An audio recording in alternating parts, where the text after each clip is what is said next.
Uli was born in Schwerin, came to Berlin in 1989 and studied physics, film and theater science.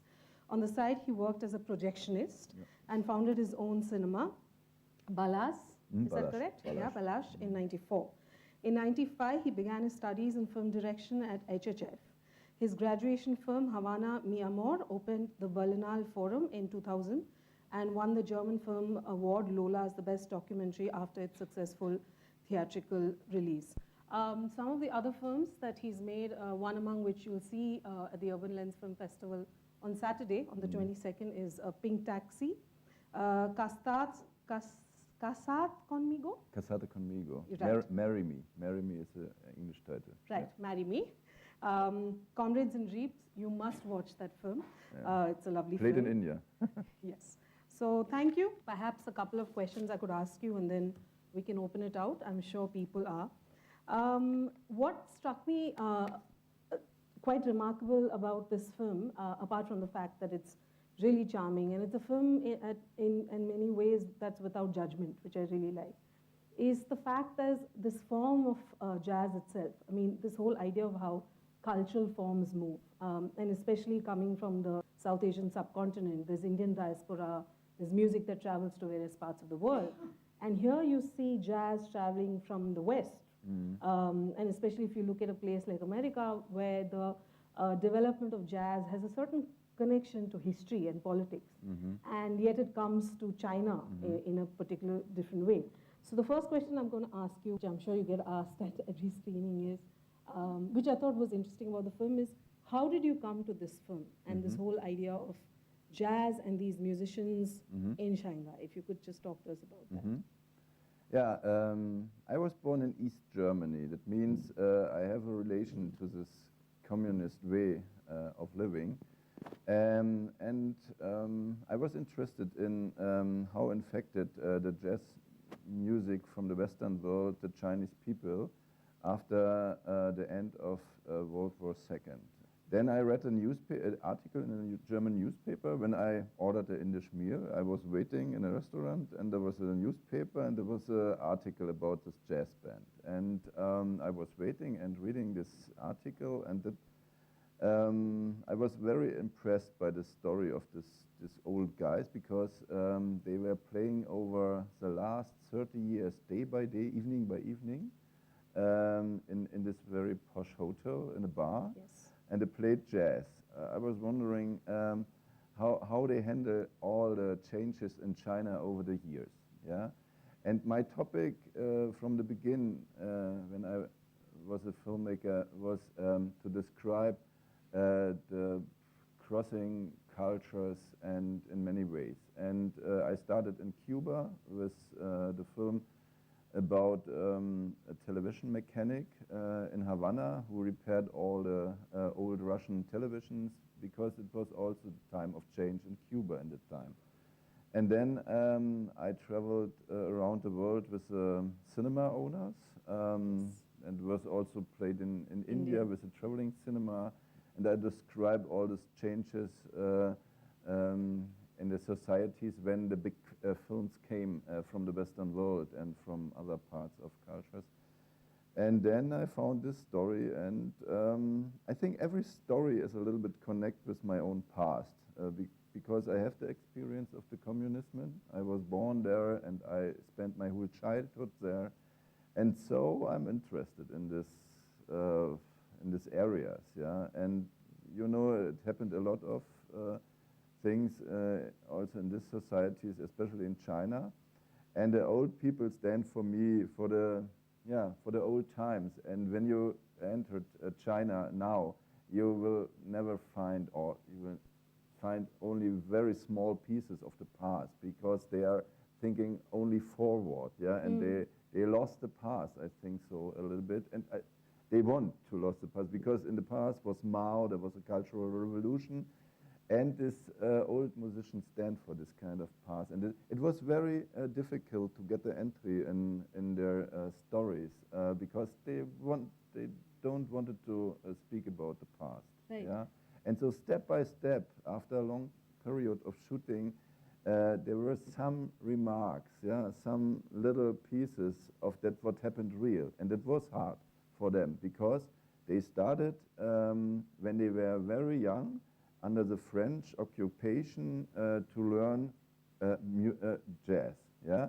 And then after the World War II was finished, the Americans, the troops came to Shanghai with the warships, and on the ships there were a lot of famous American jazz musicians.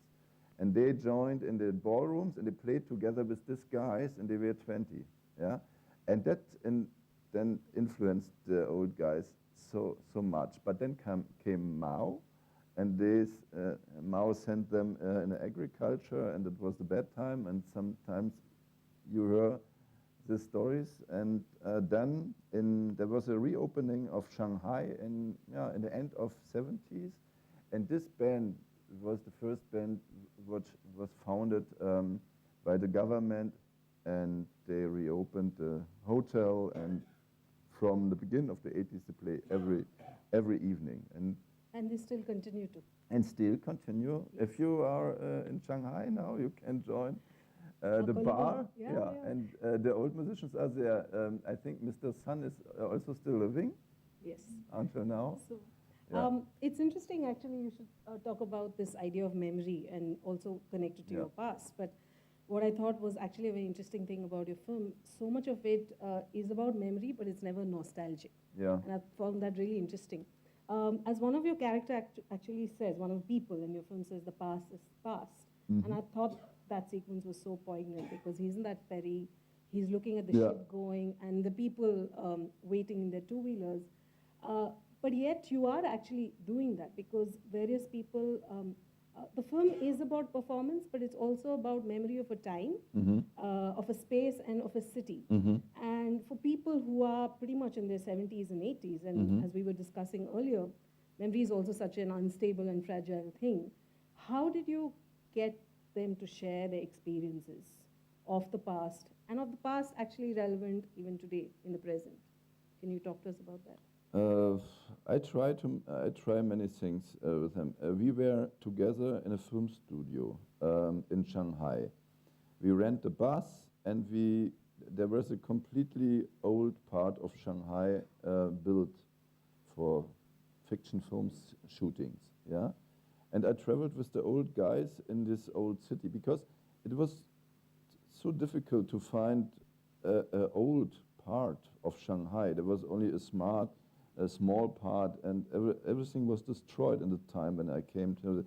And it was not so easy to handle for me to bring them in the past, because there were nothing. Dr. Haynes knows what Shanghai is. There is nothing from the past. It's only the present. Yeah, and then we tried to travel to the film studio, and there happened also nothing with the old guys. They were very stressed, and it was too much for them. And then they decide to be in the present, and everything that comes because of playing the music, that is in the film, and nothing more. I don't use the archive, and there was a little ride with a cab with Mr. Sun, and then he realized when the cab stopped in front of the old buildings, there was a ballroom, there was something when we, but that was also in his head, and that is what I did.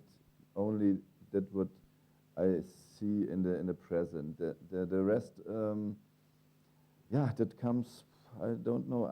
I had only no entry in the archives in Shanghai. I had nothing in my hand, and this was. But I feel it's good to be with them in the present. Yeah. Yeah, I mean, it's better. They don't say it, but at least the way I saw it, I constantly imagine not just the city and the people in the present, but what is not there. So the film evokes that. Coming to the question of the city, and this is going to be my last question before we open it out. The city is a very important character in the film. The city is telling its own story. So when you met them and when you started making the film, did you kind of know that at the back of your head that Shanghai was going to be a character, or was it something definitely, that came? definitely. I changed my cinematographer after the half time of shooting because Why? of that. Because Or maybe I should ask. the first one was not so interested in the city. He had no idea how can he cover the city. And my second one is my oldest one. I shooted every film with him. And then we came back to Shanghai. That was after the concert in Rotterdam. You have to know that we shooted a lot of scenes after the concert. Right. The film ended with the concert, but that was not the timeline of the shooting. The shooting ended, the first shooting ended when we were in Rotterdam, but in this time there were no material, personal material. There was nothing. The trust came after we were in Rotterdam, because then the musicians realized that we are serious people. I don't know, that needs a lot of time to be in touch with the Chinese musicians, and when they realized there was success on the stage, and it impressed them really, that they were there and the audience were there and they were celebrated, and they were back in Shanghai, and half a year later we shooted again with them, also with the other cinematographer.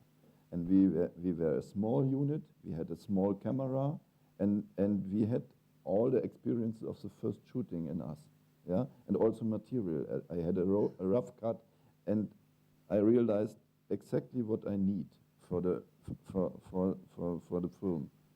So, and then we were back, and the trust was there, and everything was easy, and they opened their mind, they opened their heart, and then that was what I love, to follow them in a very simple way, and then bring it in situations when they opened their mind and their heart, and that brings the best material in the film, the empathy for the characters, and that came very, very late, but it came. Yeah, and with a sense of lightness, which is what I loved. Yeah, that comes, and then the city, and then we were also free to handle the city, because before there was a lot of struggle with the manager, with the officials, with everybody, and then when the trust was there, it was also easy to handle the relation between the old people. We follow them on the rides through the city. One was on a bicycle, one was in a taxi, one was in bus, one was in. You have to realize that every concert in the evening was 3 hours long, and it ended nearly midnight. And then the old guys had to travel at home, I think, half an hour more than an hour sometimes. And we follow them on the ways, and then there was a combination of the city images and the old faces, and it was our description how it's the feeling of the situation when the old faces traveled through the modern city. That was the idea of the last shooting. Yeah. Right. I have a few more questions, but I shall be democratic. We'll open it out. How did you develop trust? I had a very close friend.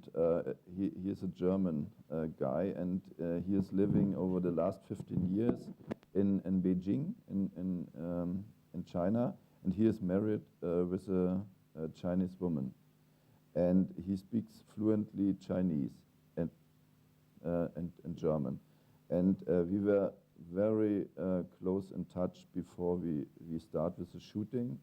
And he handled all the relations to the officials, to the manager, and he speaks a very charming Chinese.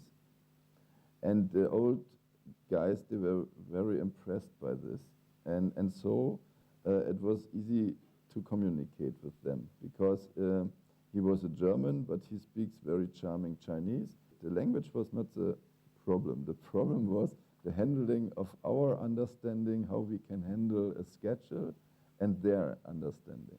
Because the manager in a film is also the manager of the band. When we were prepare our shooting, he was also our partner, and all the struggles with him behind the camera was more heavy than in front of the camera. I think we spent, in a relation of one day, if we spend 10 hours with them, there was the part of handling the contract things and all the schedule things needs 8 hours, and then were only 2 hours for shooting. That was the relation every day. And I don't know, that was the hardest thing. I think Dr. Hennis knows that kind of culture difference, I would say. Any more questions? This gentleman. So, but I'm also a musician. That's not the language was one thing, and I'm also a musician. I'm a trumpeter. Did you play with them? I play with them. That opened also the door. Yeah. Uli sir, a great thanks to you because of the passage to the Shanghai what you have taken, and it's so lively and it is jovial. And the bit of conversations are so taunting. I have enjoyed it a lot. As I have told you, the old all become the young by seeing your movies. It's so nice about their nostalgic reviving of the jazz music and all those things. Very nice, very nice. Thanks a lot. Thank you. So I had a question, but also it was quite interesting to hear that you did change cinematographer, actually, because that was something I really enjoyed about the film. Actually, I thought that the city, the character of the city really came through quite well in some of the, the way the shots were put together. I really like that. But my question and the point that I wanted to ask about was this whole thing with time. There's a really memorable line where they're talking about, it's closer to the bit where they go to to Rotterdam. And he says, jazz was the dance music in my time.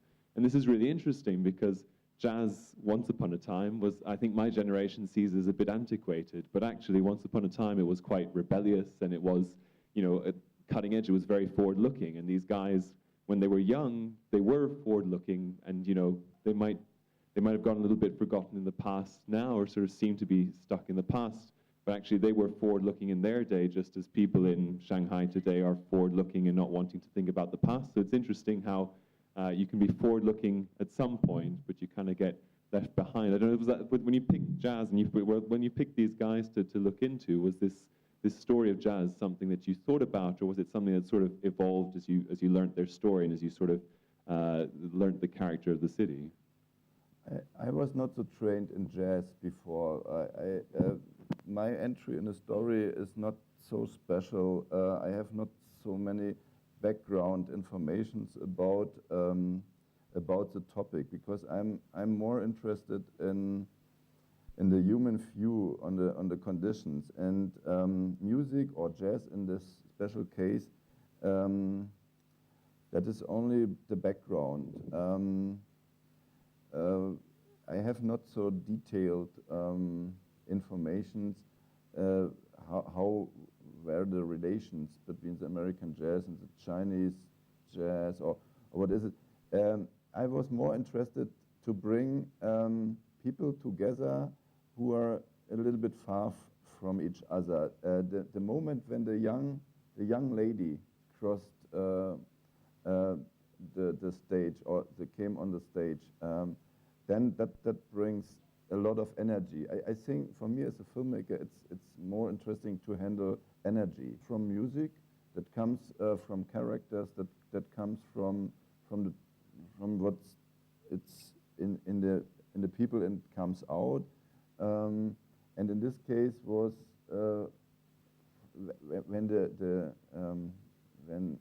the young lady came, and it was the moment in the bar. That was a real moment. Yeah, we were there with an old guy, and we had a little chat before with her, and she announced us that she is in the bar, and then we decided to go with our main character in the bar, and then it happened. It happened in real time, and then step by step, they were chatting about the different views on jazz.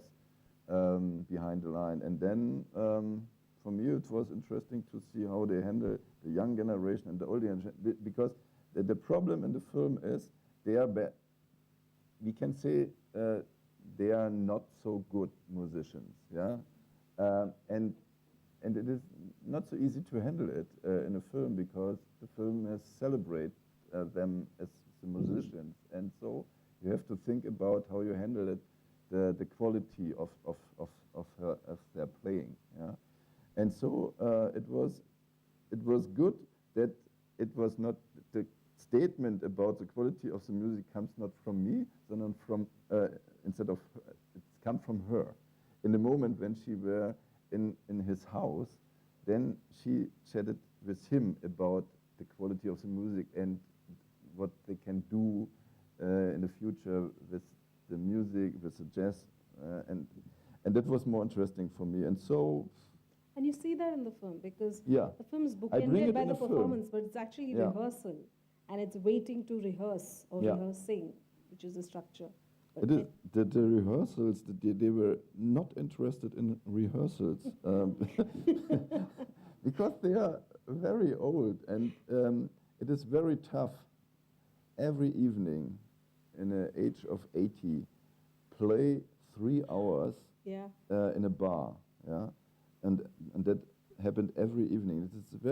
It's very heavy, and it is also a question of money. They get money for that, and otherwise they stand for a big circle of what happened with the Western influence in the Eastern world, yeah, and I think the film give a little image of that what happened in with the Western music there. It's simple. You can say it's simple, but for me it's great. You have said a couple of times during this conversation, reminded us that you were from East Germany.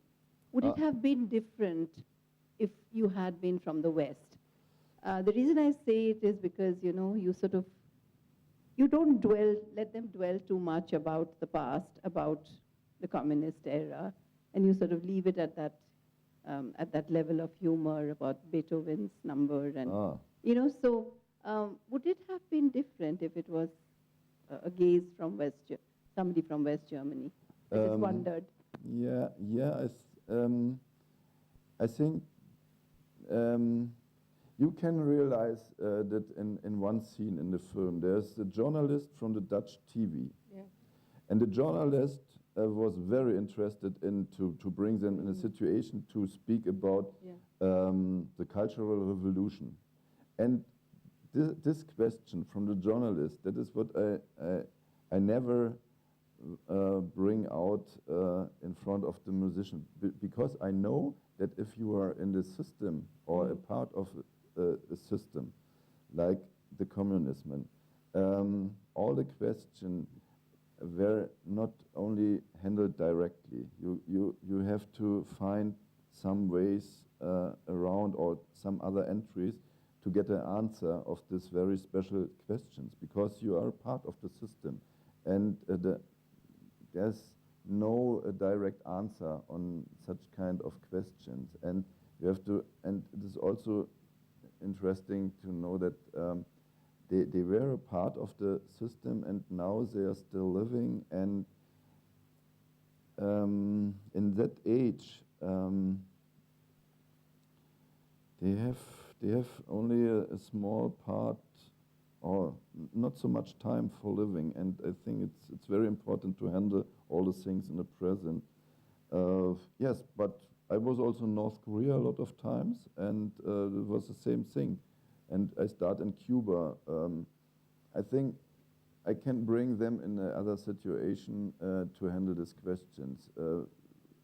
When I was young in East Germany, and there were people from Western, and they asked me, it is good or not good to live here under the communism, yeah? I can say only that was not the question, because I was there, and I was a kid, and you have to handle the things, and you have to be lucky also in another system. You handle all the things for the daily life, also in such kind of situation. From outside is another view as an inside. Yeah, you have to do your best in every situation. Yeah. Yes, I agree. Yeah. Navroz. Okay, a gentleman there, then Navroz. Wow, often I don't know where to begin. There is a book that suggests that the only really objective view of a culture can be expressed by someone who's from outside that culture. And you've done that very well. You have, the fact that you're from East Germany, here you have a film about China and Holland both. This is quite remarkable. I don't have a question for you. I have a question maybe a little bit for the audience. There's cultural gaps between me and this film also. But one of them that does not exist for me is the music, the songs. I'm usually the oldest member of a crowd, whatever the crowd is. And I'm American, and these are my songs. And I want to ask about three of them. You probably all know As Time Goes By, because of Casablanca. But there are two other songs that I was very happy to hear. One of them was In the Mood by Glenn Miller. This is really before my time. But the one that I heard for the first time in grade school, one of the first songs in the movie, and one of the most evocative ones, is Sentimental Journey. Do people know? If you know Sentimental Journey, let me know. Okay, yeah, I love the film, and that's my music. Thank you very much. Thank you. Navroz. There's a question. Hello. I wanted to just put a little word about how jazz actually has gone to all the left or communist countries. And it is amazing that all the countries that were against the American system, they all adopted jazz as their music. So it is if you look at Poland, Czechoslovakia, Yugoslavia, Russia, even Vietnam, they have some most fantastic jazz musicians. Yeah. And at that time, during the time of the communist thing, jazz was a music of freedom even in America. And the younger generation took this as a music of freedom and rebellion even in the East European countries. So if you look at Polanski, you look at Andrzej Wajda, you look at all these people, in their films there is real jazz. And they used it somehow or the other, you know, subverting the system. And not going so far back as what these musicians have gone, but I know that after the Second World War, it was Voice of America, Jazz Hour, that we all listened to continuously, day after day, except Monday, because Monday was Western classical music. And it used to come only at 11:45 in the night, 11:45 to 12:30. And every day we stayed awake to listen to that radio. And that is, and when I went to these countries, including China, as I was talking to him, you know, all these people have listened to that radio station. And one radio jockey called Willis Conover, I mean, he just passed away. So for 50 years, he was broadcasting jazz, and all these people from all the countries, they play, even Japan, who was, you know, bitterly America's enemy, even they have some great jazz musicians. Russia has great jazz musicians, you know, and of course Cuba on the other side. You know. You must also know in a little bit of the history that Che Guevara, who is our hero, was very anti-jazz, and he put many jazz musicians to the gallows, you know, and didn't let them go out and all. But that is the history of this music spread. I think it touched every kind of person, whether it is, you know, from India or whether it is from Thailand. We didn't have to know the language, you know. And but as this lady sang, the lyrics are in English. You know, so in the mood she sang, the lyrics are in English, you know. So I think that it's very interesting that how you followed and even when I was in China in 1984 and 85, a lot of young people used to listen to secretly Yeah. this jazz. Yeah. No, I think that is what you mean. That brings also in our when we were young in the communist era, there were some clubs, and that was for us, to open our mind, or to feel that we are independent, or we have an own way. The jazz brings you in a situation to be yourself, or to think about yourself. And official, we were a mass of people, and nobody was individual. And this music brings us in a situation to be individual, and to get our own, or to go our own way. That after a concert, and we had a lot of concerts in the East German era of jazz musicians. We left the club, and we were powerful to to make something by ourselves. Yeah. And for the old musicians, they had it in their heart until now. Yeah. And Mr. Sun is a little bit like he's a very individualist. Yeah. He's a Yeah, and thank you, Navruz, for that little, because also then, of course, the question Nupur was asking, and also it's about what is the question we always ask. And when you think China, you think either Cultural Revolution or X, O, Y, Z. And there's so many actually ways of actually lens through which you can look at the same place, narratives that come out and subtext that exist. China, as we see across, is more a place of folk and other things. Jazz is very rare, and the characters you picked are really unique, and especially my son played his role extremely well. So what was your thinking when you selected these people, and where you get these people gel together? I think that must have been a real experience for you across. I felt in love with Mr. Sun from the first second of our meeting there. Dr. Heines opened the door because he spent the first euro for our flights. I read it in a newspaper. I sent him an email. He invited me. I present some films in the Goethe Institute in Shanghai.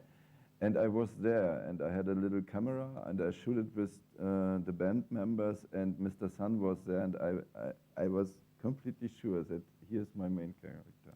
I don't know. That was a smile on the face, and he was also a hard. He was a really hard character, because all the the struggle which we had comes from him. But he was very sympathetic in another direction, and so it is not too easy to shoot. In the film, it seems like it's very sympathetic and very easy. Behind the lines was the big struggle, also with the manager. But in the end of the day, the musicians were very impressed by the result, and that is what I want to bring it back when I have the finished film. The protagonist or the main characters,